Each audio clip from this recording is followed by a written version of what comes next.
Towson, Baltimore, the Stanley Cup playoffs, and golf happening this weekend. But I'm going to take a little time out here right now to go back into the Wayback Machine. We're now 25 and a half years into doing radio. This guy has been a recurring figure for all 25 and a half years of my time on radio. He was my one-time guidance counselor at Dundalk High School before they got rid of the old Dundalk High School. Not the new Dundalk High School, the old Dundalk High School. Owls. Go Owls, mighty Owls. By the way, big shout-out to Tom Pless for retiring, 42 years. If you see Tom, give him some love for me, and I will have some cocktails with him at the one of the truly great educators.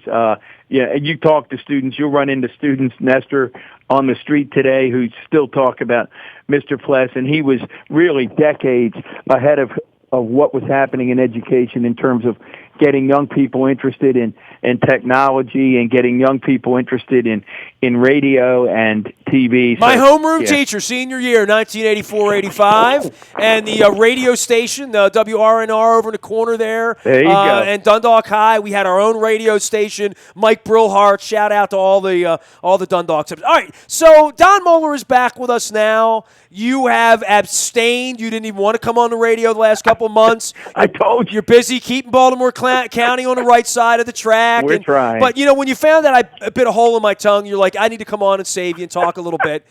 And, since I bit a hole in my tongue, the Orioles season has taken on a whole different turn. And, look, it hasn't been good for weeks. The Pittsburgh wins last week notwithstanding, they were miracle wins. And I heard the Oriole magic horn blowing and all that stuff. This is a very, very treacherous time. You're a strategist. You work at a very high level in what you do with the Baltimore County government and strategizing. We talk so much about what Steve Bisciotti's strategy is, and I know one of the reasons you love Purple Rain, too, is that I went through a lot of the strategies with the Ravens, and we talk strategy all the time. The Orioles now have to come up with some sort of strategy for Manny Machado hitting .220 and injuries and Chris Davis getting hurt and all of the other stuff that's going on here to say, what are we doing here to win the next championship in Baltimore, right? Well, so many points there. You start, we're going to talk baseball, but you start by talking about Owings Mills and what happens out there. And I think, Nestor, that you and I, over the years, we can't help but draw the comparison. I always have a sense that the brain trust in Owings Mills is a step ahead. That does not mean that every decision they make works out. Certainly that's true. We've seen that. Certainly Ozzie has had some misses. Certainly they miscalculate from time to time.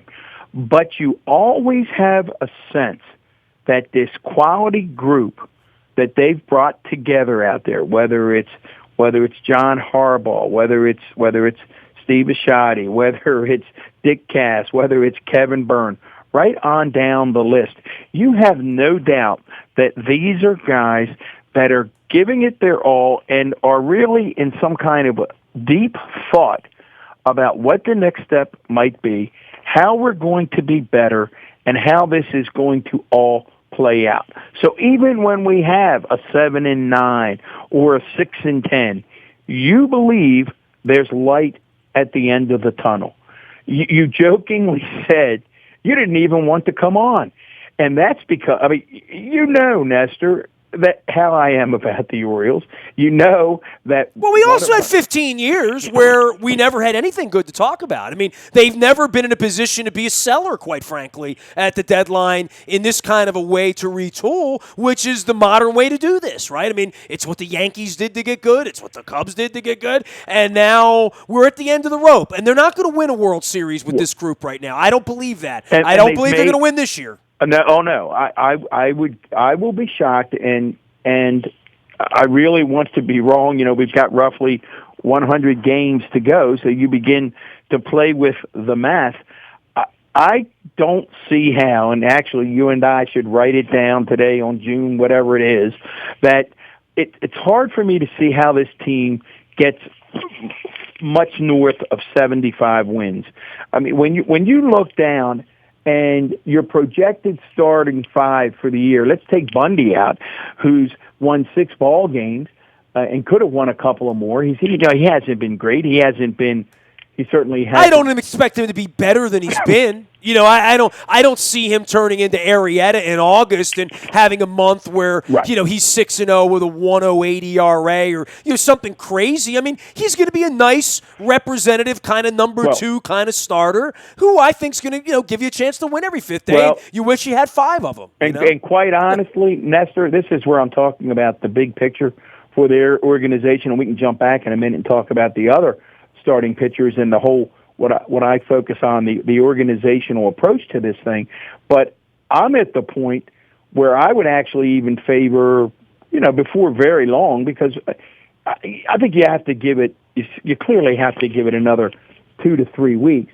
But in 2 to 3 weeks, if we're still in this spiral, and I don't think this is a slump. This is far beyond a slump. When you run a starting pitcher out there every night who has very little chance of getting you to the 5th inning, and that's where we are now. I mean, we have very little hope on any night that a starter's out there that they're going to get to the 5th inning. I mean, we're getting 2 1/3 innings, 3 1/3 innings. So, and that's bad on every single level. From A, you're losing. B, the bullpen gets involved. Just everything about it's bad news. The defense doesn't care. They're back on their heels. It's excruciating. Listen. I was texting my wife. I went to see. I spend half my life when I'm not here working in the county. It seems the other half I'm on some little league field somewhere. That's what happens when you have grandchildren everywhere. So I went to see a T-ball game. So we're talking about not T-ball, actually the first coach pitch, 7-8-year-old coach pitch. And it always befuddles me why kids are pitching at 7 years old. I think that's insanity. That's a topic for another day. So the poor kids can't throw strikes. And the first half an inning of this coach pitch 7-8 game took 28 minutes. I tell you, 28 minutes. And the one team hadn't even come to bat yet. That felt like an Oriole inning to me. Every night I thought, this is really amazing. Here I am, 7-8, coach pitch. Well, you look up, and it's 54 pitches, and it's the 3rd inning, and it's 4-0. And, it's been a week and a half of that right now, right? I have never seen anything, Nestor, like this pitch count dilemma that the Orioles have. And it's interesting. I've had a man crush on Buck from day one. I'll have a man crush from Buck when he moves on. Do you have the Garden Gnome, by the way? Do you own that? I do have the Garden Gnome. I knew that about you. I absolutely have the Garden Gnome, but I love Buck, and Buck looks every night right now as if he's having a root canal. He doesn't. Here's the thing: he's going to a gunfight, and he has no bullets. There's not a darn thing that Buck can do. Now, here's the part that I don't have an answer to. You can't get an answer because you're not allowed to ask questions, and that is, I don't understand an organizational structure that doesn't mandate, and I guess I go back to my educator days here. It seems to me to go to the next grade, you have to have a certain skill set. So how we continue to allow pitchers to progress from A ball to AA to AAA, who can't pound the strike zone, who can't move the ball in and out, who can't Scott McGregor, Well, come on. We had that for almost 15 years here where the organization didn't have anything that looked like that between 1999 and, other than Bedard, Ponson for a minute and a half, right? But, we went a long, dark dozen years here where, it was the Daniel Cabrera show and the Arrieta. None of those guys ever threw strikes. Strike one is still the best pitch in baseball, and if you can't throw that and you're Wade Miley, you bounce around the 3 or 4 organizations, and apparently you still make $6 or $8 million a year because you figure out how to have a 4.25 ERA or whatever. But it certainly isn't fun to watch, and it isn't conducive to winning in my mind. And there's no way. Again, I'm not a pitching guru. I'm not. I don't know if Dave Wallace was a pitching guru when he was here. I don't know that Roger McDowell is or isn't. But you look at Kevin. Let's take Gausman. And you look at Gausman and you say to yourself, this is absolute insanity that this guy can't get major league hitters out. His fastball is 98 miles an hour. his secondary stuff may be average at best, but when you throw the ball 98 miles an hour, you ought to be able to get big league hitters out if you can move the ball in, out, up, and down. And poor Kevin Gausman does not have a clue where the ball is going. If you watch Wellington Castillo when he's setting up, trying to catch Gausman, I watched several pitches of his disastrous start the other day. I mean, Castillo would start on the inside corner, and the ball would be high and away. And the next pitch, Castillo would try to put it high and away on the outside corner, and it would be down and in. I mean, Gausman has no idea where the ball's going. Now, I don't know if that's a developmental issue. You know, here's a stat that somebody threw at me the other day, Nestor, and it blew me away. Somebody said that if you went back and look at Kevin Gausman's professional baseball career, with all of his talent, he has yet to post a winning season at any level. Now, that's mind-boggling. That's mind-boggling. That shouldn't be. But that's just part of the problem. The other thing is, didn't it feel to you, and I want to talk about draft picks a little bit, but didn't it feel to you in April and early May, the first 6 weeks, didn't it feel phony? When we were 10 games over, did that ever feel real to you? No, it didn't feel real to me because I felt like, and look, you want to play optimist? I do this on the radio every day, Don. I try to be optimistic about the team because it's no fun when they suck. I mean, and at this point, taking phone calls from every Tom, Dick, and Harry screaming would not be what I want to do. I did that for 15 years to the point where I wrote a book about it. If you want to read it, I'm releasing chapter 5 this week, and I lost my press credentials standing up for the fans who were being lied to, and, you know, all of that sort of stuff. So I've been down that river. I don't like when they lose. I don't like when they're going to be irrelevant in July or August. Correct. But if I'm bought into the soap opera of the franchise, not the season or not the week or not the bobblehead night or the T-shirt night or anything else that seemingly gets people to come down there and buy tickets and nothing else does. And I know you go to games. I don't give them money, and that's pretty well documented. But, you know, this is the time to say who is running the show. Correct. I want to know behind the curtain, how did Chris Davis get $150 million? That was the old man. All of this stuff didn't leak out in the 90s. Angelos had diarrhea of the mouth of a Donald Trump magnitude in 1994, 95, 96, 97. He jumped at reporters. His name was in the paper every day. He was involved in every paper clip, everything. And the fans are hanging Duquette out to dry right now, and that's all well and good. He's getting paid to take the bullets in the same way that Andy McPhail did. Maybe that was a bad analogy given what happened to Mike Flanagan. But, you know, Duquette's out on the front of this, and I can't blame him for anything other than being the last guy to take a job that nobody else wanted and has done a pretty good job with probably an arm and a half tied behind his back. I have a feeling Buck's probably a handful to be around based on everything I know from the Arizona experiment 20 years ago. And if Buck's going to be the architect of the next round of Oriole baseball as an executive, then great. Give him a 5-year deal beginning when he's 61.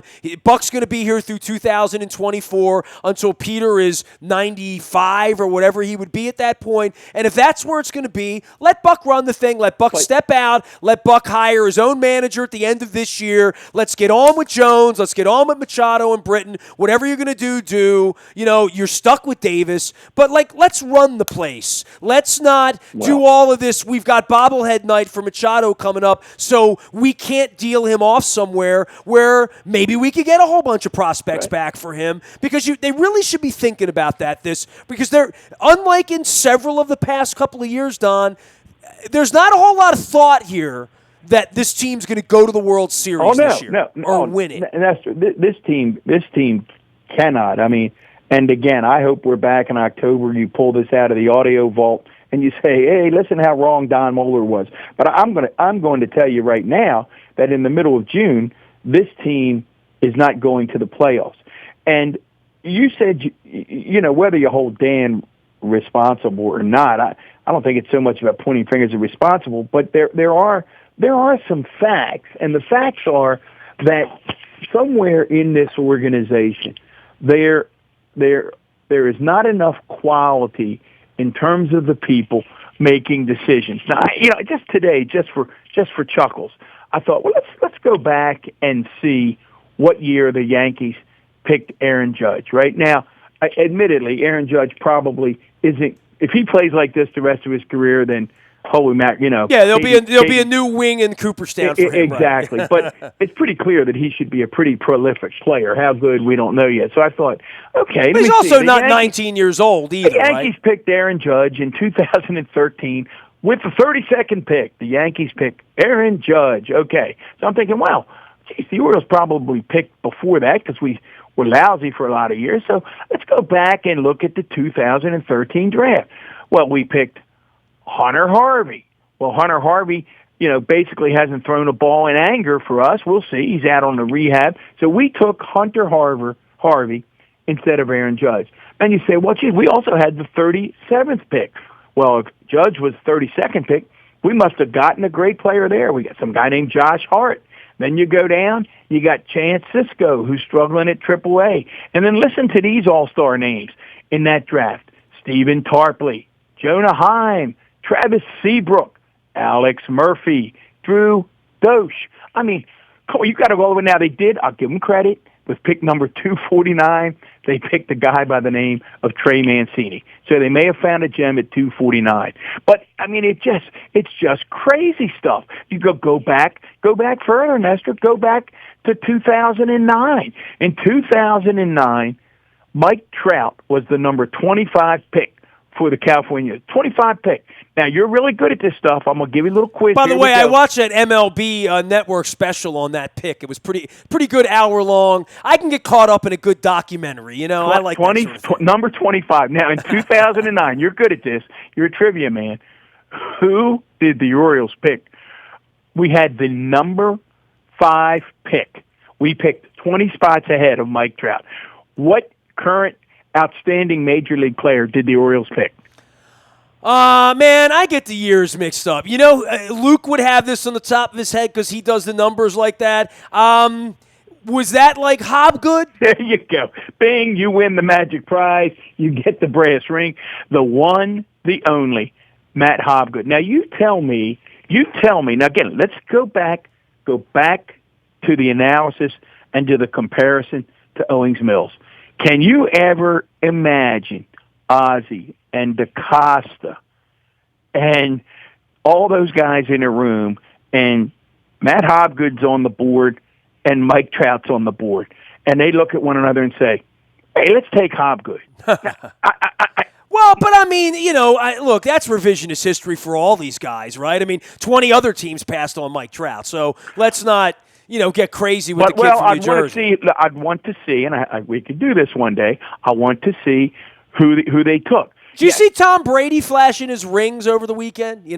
I understand there are mistakes made, but the point being that right now, I heard a scout interviewed the other day, and basically this scout indicated that you have to go all the way down to A ball in the Oriole organization to find anyone that you might list as a potential impact player at the major leagues. Which brings me to the point, Nestor, why that's a failing grade. That's on Duquette, and that's on the organization. It's a failing grade, and here's the bigger concern. And you and I think went back and forth on Facebook about this a little bit. What concerns me about the July deadline, listen, I'm willing to blow it up, and I'm willing to take, a couple of years if that's what it takes to put the house back together again. But here's my concern. I don't have confidence that if we sell off some of the big parts, let's just hypothetically, and I don't know where I am on trading Manny.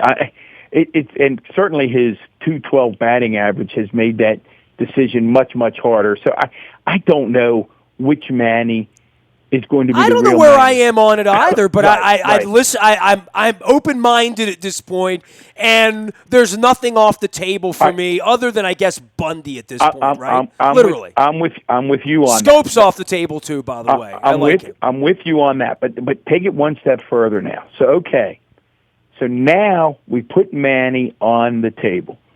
In any conventional thought, in order for a team to get Manny, they would have to come up with 4 or 5 really key pieces, right? It might be And they're renting him in a notion to win this year or next year. Right. Because So that's what they got. You get 2 years. So my question for you, and it's probably rhetorical because I think I know your answer, and that is, do you have any confidence that the Oriole Brain Trust, as currently constructed, could pull off a deal where they would get 4 or 5 quality players for Manny? Look, I'm of the mindset that the guy who's the general manager didn't want to be the general manager 2.5 years ago and tried to leave and was held here, and he's now a year and a half from escaping this mess that brought back his career, quite frankly, and he'll be looking to leave in 16 months. And whatever comes in the mail for whatever, I don't think he will be here, and I have questions about Buck being here, you know, to see it through in the end, because Buck can go out and get any job he wants at the end of next year too, kind of, sort of, or sit it out, or count his money, or do whatever the hell he wants to do. I think Buck's. I think Buck's reputation has been solidified by his performance here. I mean, as you say all the time, Nestor, for 15 years. Dude, you can work here and win here. You can work anywhere. For 15 years, we were a laughingstock of baseball.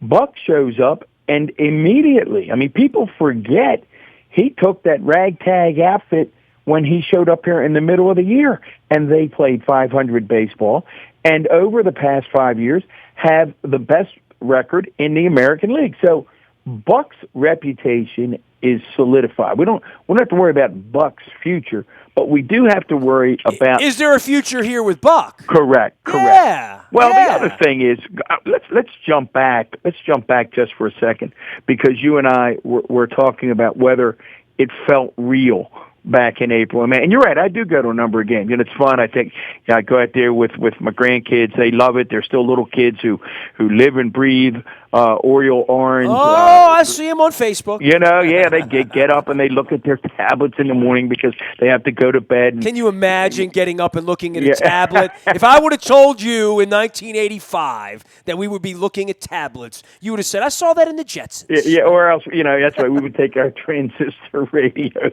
to bed. That was our tablet. But what didn't feel real about it, Nestor, to me back then, even through spring training and when they got off to this start, was it seemed to me the team was sort of like the island of misfit toys. It was a mishmash that didn't make a lot of sense to me in terms of trying to put together a team that could win. You've referred to it over the past 2 or 3 years as beer softball league, beer softball baseball. And that's what it felt like. It doesn't this year, though. They're not hitting enough home runs. It just feels like a bad baseball team this year. But they still strike out 12, 13 times. They still have guys that have awful on-base percentages. I mean, I don't know that you could have predicted. We've seen this happen over the years. Guys get old overnight. I mean, J.J. clearly is done. You know, I mean, he's still adequate better than adequate. That's not fair. I mean, if it's hit near him, he gets it. He doesn't have much range anymore, but he still has a pretty amazing arm. He's still, I think, a good leader.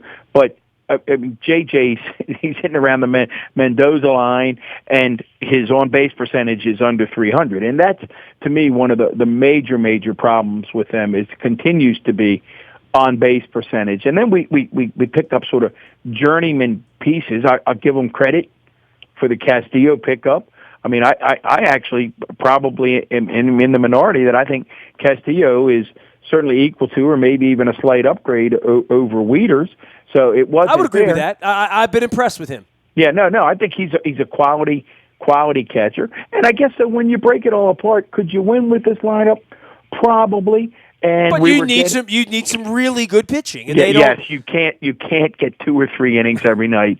And it is so, you know, it's so funny, Nestor. If you don't have the observation, and I think it's so true in baseball. If you don't have a cleanup hitter, a legitimate cleanup hitter, there's something amiss with your entire lineup. And it's really funny that the same is true, I think, of a closer. When you lose your closer and guys are then shifted into other roles in the bullpen, something then becomes amiss in the bullpen, and everybody's out of sorts, and everyone's trying to do too much.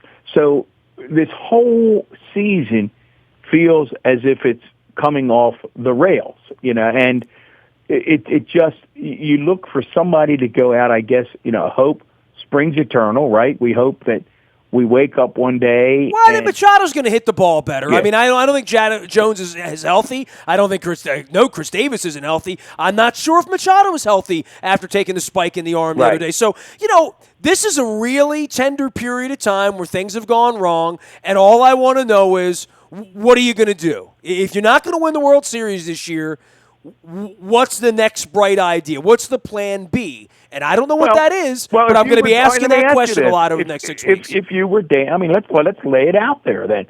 Right now, we wave a magic wand, and Nestor Aparicio is Dan Duquette. If this... Well, I don't know what Dan Duquette goes through with one arm tied behind his back working for this maniac. Right, but assuming that you had the power to make the decision, if this spiral continues for another 10 days to 2 weeks, and if you and I wake up early July and we're 7, 8, 9 games under 500, do you blow it up? Absolutely. A million percent. So, a million %. Yeah, I think and so, there wouldn't be much that I wouldn't deal off. Correct. Including Adam Jones, whatever I could get from wherever I could get it that looks like the next Chance Cisco or Trey Mancini or Moncadas or, any of those names of guys. I don't want any Hobgoods, by the way. I make sure we get that in there. Well, that's the fear, right? But and you mentioned that's the game you play. Yeah. And the sad part is it might involve Adam, and I would tell you that over the years he has moved to the top of my list of all-time favorite Orioles. I don't think there are many classier people who have put on the Oriole uniform than Adam Jones, both on and off the field. He is the kind of guy that you want your grandchildren. Now, I remember, it's funny how generational it is, Nestor, but I remember when my son Jeff was little, I remember running into Ken Singleton one night, and I went over to Kenny, and I just said, look, you don't know me. I want to thank you very much for my son loves baseball, and you're an incredible role model. And Singy, because he's Singy, just couldn't have been more gracious and said, oh, man, thank you for sharing that. Yeah, he's one of my favorite dudes, man. That's just who Ken Singleton is. I feel the same way about Adam And Jones. it's fun being, almost 50 and knowing that you rooted for that guy in 1975 and 76 when you were 7 or 8 and you stood in and batted left-handed and pulled the pebbles out of because you like them, and then you grow up, you find that they're good. I always say that about the guys in Styx and various bands who that I've gotten to know too. And same thing with coaches and people, and I don't think there's any questioning anything. Good people, bad. It's baseball now. It's how are we going to win the next championship here? Because it ain't with Wade Miley and Ubaldo Jimenez, and it's probably not with Manny Machado unless you believe they're going to win the World Series next year. And I don't know what that plan would be in this offseason to augment what they have. And clearly, the Chris Davis thing was a massive, massive mistake, right? It was, and that's I'm going to be talking about that on the radio 3 years from now. And it's probably a mistake that I would have made, and you and I were having that discussion. I remember we had several discussions right here on the radio, and I was going back and forth as to what I would do about Chris. And when push finally came to shove, I said, I think you got to do it. I think you got to pull the trigger because I think you need a cleanup guy who can hit 35 to 40. Now, the point that you have made repeatedly that I think is absolutely on target is they didn't have to overpay. Again, I think they were out of touch with the market. My guess is they could have gotten Chris for 5 years and maybe 17 or 18 because it didn't seem like other teams were bellying up to the bar. And the fact that we appeared to be bidding against ourselves, that's a bit of a puzzlement, as the King would say. Well, it doesn't make any sense. The King is the one who got involved. He is Don Moeller. He's not the king of Baltimore County, but he's certainly a part of the court. Is that fair? Well, we're just having fun out here, trying to make the trains run on time. It's a great county, and it's a wonderful, wonderful place to live. And I've been very fortunate to be able to spent a number of years out here in county government. The WNST homeland of the county seat There of it is. Towson, There it Maryland, is. Baltimore County. Hey, man, always a pleasure to check in with you. Keep the faith, all right? I mean, football season's almost here. You know how much I've endured with the Caps this year, you know? Jeremy, I thought of you this week. First of all, we next time we come back, hopefully we'll be talking about, you know, what a great camp Jeremy Macklin's having, and maybe even Eric Decker. I thought of you the other night when I watched the daggone Penguins. I tell you, I curse you every year because you know I'm not a hockey guy. And then when it gets to the playoffs, you become a hockey guy. You get me hooked on hockey, and I got another thing. And then I find myself getting irritated, and I was irritated that the Caps didn't win, and I'm not even a hockey guy, and I'm going, that daggone Nestor. Now he's got me irritated at another team, and they're lifting the trophy the other night, and I'm thinking of you about that. You're biting your tongue in half. The Stanley Cup is addictive. It just is, man. It is. But your tongue is on the mend, and Jen continues to do well, so all is well with the world.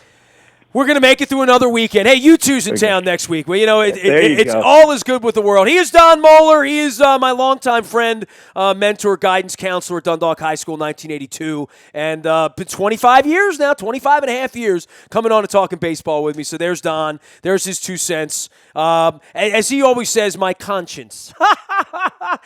The Dr. Melfi of WNST.net. There you go. You can find me out on Facebook, Twitter, LinkedIn, Snapchat, Instagram, streaming live on our Facebook and our WNSTV YouTube channel. We are WNST.net, AM 1570, and WNST Towson, Baltimore, and we never stop talking Baltimore sports.